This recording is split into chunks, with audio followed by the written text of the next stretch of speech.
السلام علیکم ورحمۃ اللہ وبرکاتہ۔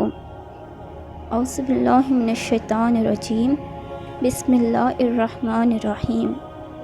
آج ہم حضرت بلال رضی اللہ تعالیٰ عنہ کے بارے میں بیان کرنے والے ہیں۔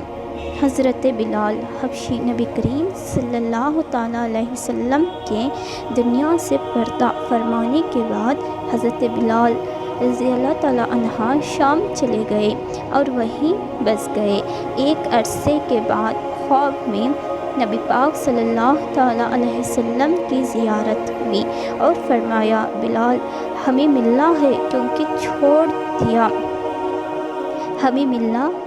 چھوڑ دیا؟ آنکھ کھلتے ہی مدینے کے لیے روانہ ہو گئے۔ دن کی مسافت کے بعد مدینہ منورہ پہنچے، مسجد میں حاضری دی اور روضہ رسول پر پہنچے، وہیں بے ہوش ہو کر گر پڑے۔ اہل مدینہ نے کہا، ایک بار وہی اذان سنا دیں۔ سرکار کے زمانے والی معذرت کہ اب مجھ سے برداشت نہیں ہوگا۔ لوگوں نے حسن کریم رضی اللہ تعالیٰ عنہ سے کہلوایا، اب انکار ناممکن تھا۔ اذان شروع کی تو اہل مدینہ رو پڑے، دل خوابوں میں نہ رہے۔ پیارے آقا صلی اللہ تعالیٰ علیہ وسلم کا زمانہ تازہ ہو گیا۔ عورتیں، بچے سب نکل آئے، غم سے نڈھال ہو کر بے قرار ہچکیاں بند کی گئیں۔ جب کہا، اشہد ان لا الہ الا اللہ محمد رسول اللہ، لوگ چیخیں مار کر رونے لگے۔ حضرت بلال کی نظر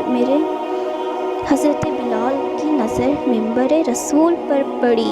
ممبر خالی تھا، سرکار نہیں تھے۔ خالی ممبر کو دیکھ کر گر پڑے، بے ہوش ہو گئے، اذان مکمل نہ کر سکے۔ ہوش میں آئے تو اٹھے اور روتے ہوئے شام کی طرف روانہ ہو گئے۔ یا اللہ، ان جیسی محبت ہی ہمارے دلوں میں بھر دے، آمین۔